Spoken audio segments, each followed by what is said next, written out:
Good day. This is Ray. Today is Saturday, August 3rd, 2024. For me, another day of learning and growing. Hope that you, family, friends, and loved ones are doing well and staying safe. So yeah, it's August and just trying to get going and trying to do better, basically.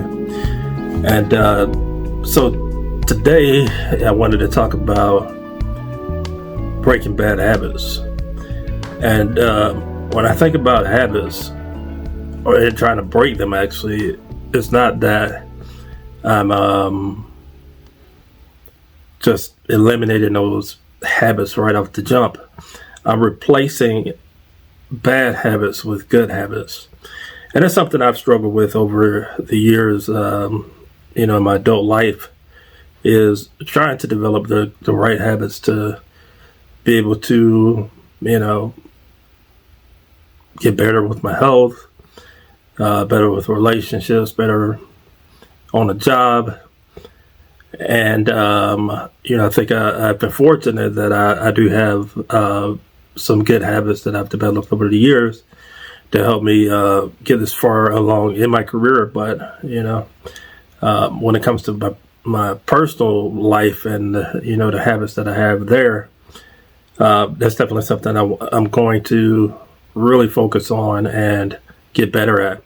So I'm reading 2 books right now, and I'm going to post a link to those 2 books below.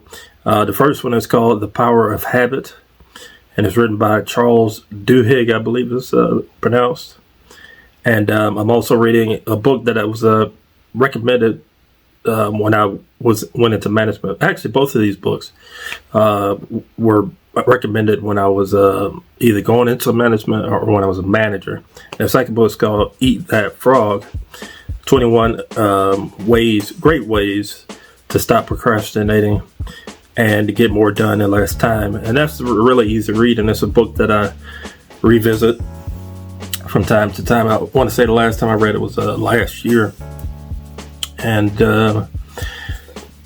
it's just time to do. I'm not getting any younger. And, I really want to make a conscious effort of repeatedly doing the right things.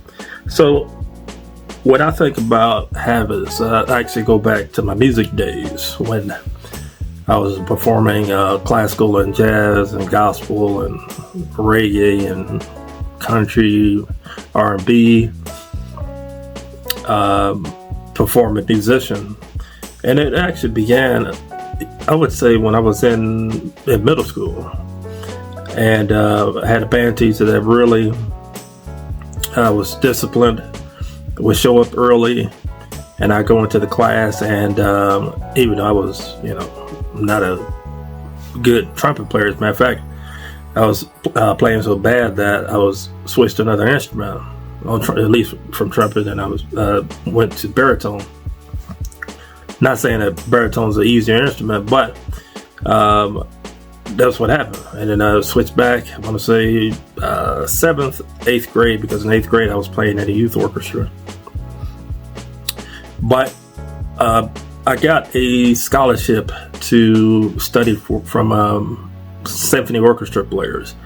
Now, symphony orchestra players, the way you could think of them is like major league players, basically. They are at the top of their craft. They have practiced years and years. They probably taught years and years. They perform constantly. They perform all over the world. And they're making hundreds of thousands of dollars a year. So they're good, and they're beyond good. And so I was studying from two symphony orchestra players when I was in high school. Each of them had their own different style, but ultimately they gave me good practicing habits. And so I would take those habits and take it to college. And by the time I got to college, I was working with other symphony orchestra players, 2 more symphony orchestra players, and they would show me, repeatedly practicing notes and playing difficult passages, reading off meter, charts, like just very difficult stuff. And as I would do it more and more, it got easier because it was repetition. I get up sometimes and I go straight to the practice room before I even eat breakfast. And I would be practicing scales,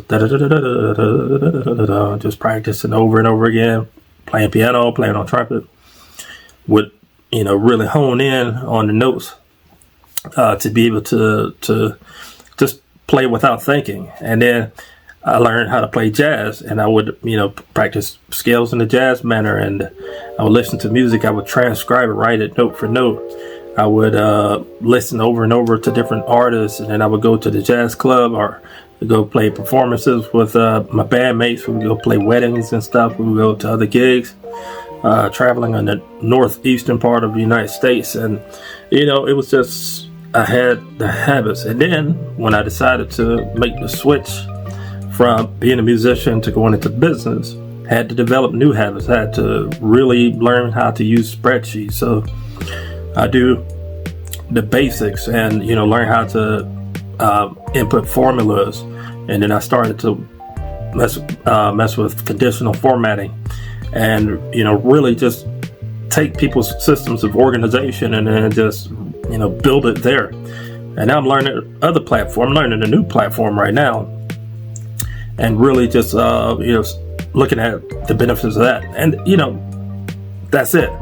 I'm developing habits. So, I have some notes here, but it says here, habits are those things you do without even thinking, like brushing your teeth or checking your phone first thing in the morning, which, I would say checking your phone first thing in the morning, like for me, I would say it's a bad habit that I need to break. Habits are formed through what's called a habit loop. That has three parts: cue, routine, reward. Cue, C-U-E, something that triggers the habit, like feeling stress. Routine, the habit itself, like biting your nails. Reward, what you get out of it, like a moment of relief. So good habits like exercising, eating healthy, and reading, it makes your life better, of course. Bad habits like smoking, drinking too much, or procrastinating can really mess things up. That's just that's pretty simple. It's pretty straightforward. And so to build good habits, like for example, I need to exercise. I'm working on a dad bod, and I don't even have kids.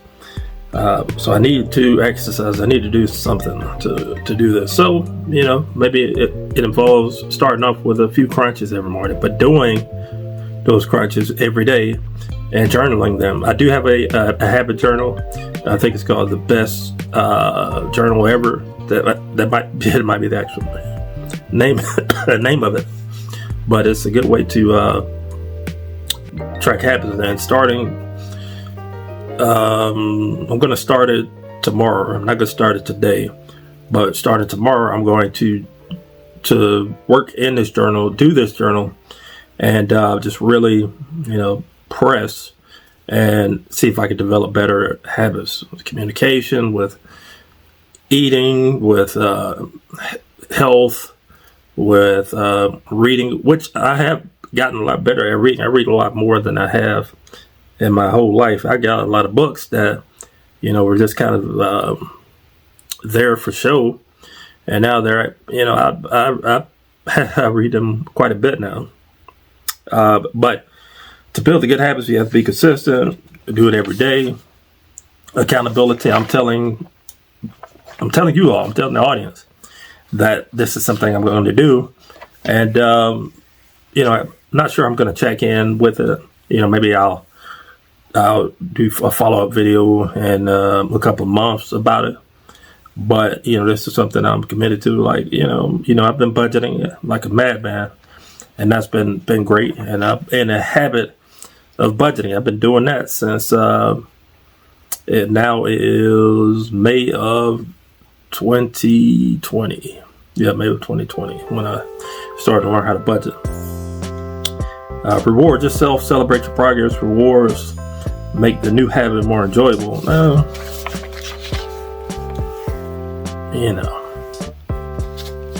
gotta think about that. Maybe a bowl of ice cream or something.